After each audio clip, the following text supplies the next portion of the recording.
chairman of the board of trustees. Could you explain a little bit what that role is? Well, if you can imagine a limited company like one of the high street stores, they always have a board of directors. The hospice is no different. We have a board of trustees because it's a charity, and we look after the decision making, I suppose, of the hospice. We have a chief executive who looks after the day-to-day running of the organisation, but we make decisions, policies, that sort of thing. So we meet together every 6 weeks.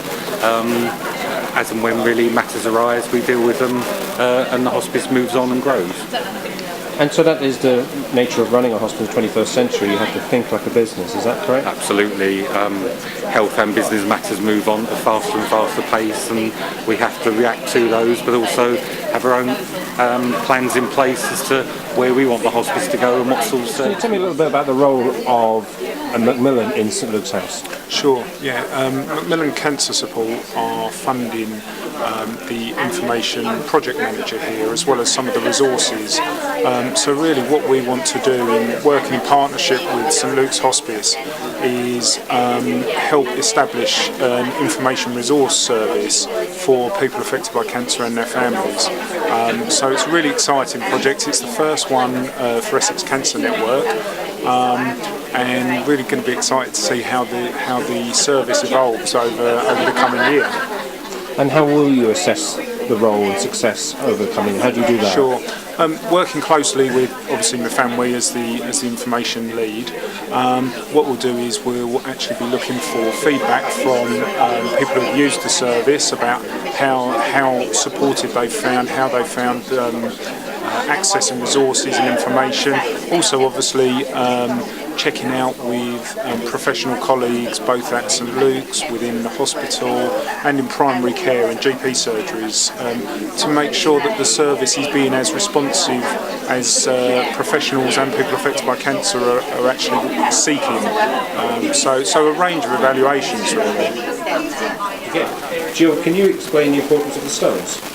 The stones are used as a therapeutic intervention in counselling to enable people to make identifications with the stones, because often there is a lot going on in someone's mind, so they can be used to actually help people by spreading them out and looking individually at what is going on for someone, and then you can draw different interpretations for what's going on with the stones that they've actually chosen.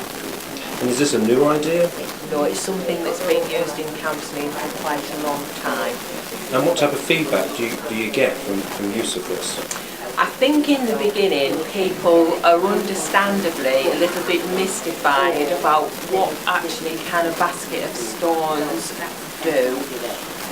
But the projections that people put onto the stones are actually a very powerful tool, and so people do begin to warn them, and at the end of the session when you've used stones, I don't actually touch them. Once I've explained what the session's going to be about, I then let people put the stones back in themselves, because they've actually started to identify with the stones, so they actually need to then change the identification and then put the stones back in again, so that they've actually disassociated. Thank you very much for coming today. I do appreciate that it's been quite a week with weather and travel disruption, so the fact that so many of you have turned up, we really appreciate and value your support today. I'd like to say a specific welcome to Angela and to our Mayor and Mayoress, and to all the people who've come from the various voluntary and statutory organisations who work with us, and to all the staff who are here today to support us as well. I have to say, for me personally, the fact that we have the two previous chief executives here actually makes it very special for me, so thank you for coming.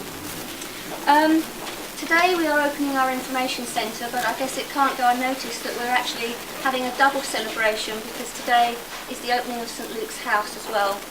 It's taken us a long time to get to today. I think anyone who's been involved with it in the last year will know that there have been some frustrations, mostly because once we acquired the property it took us a while to get some money together to refurbish it.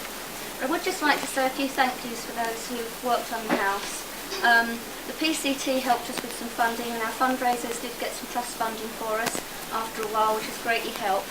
Our maintenance team worked very hard when there was no money to try and get it ready, and particular thanks to Chris and Deb who've worked hard over the last year to get the centre ready. In the last few months, my family and Joe have really taken up the reins and the challenge to get the centre what it is today, and I'm sure those of you who've had a chance to look around, you'll see that it's very much a welcoming, friendly environment, very much within the ethos of St Luke's, to offer support and advice to people who need our help. The information centre itself is Okay guys, and straight towards this one first, big smiles. Okay, that's good, and make sure looking straight towards me, that's great. Lovely, and I suppose... Yes, please. Everyone else have a go? Look towards me.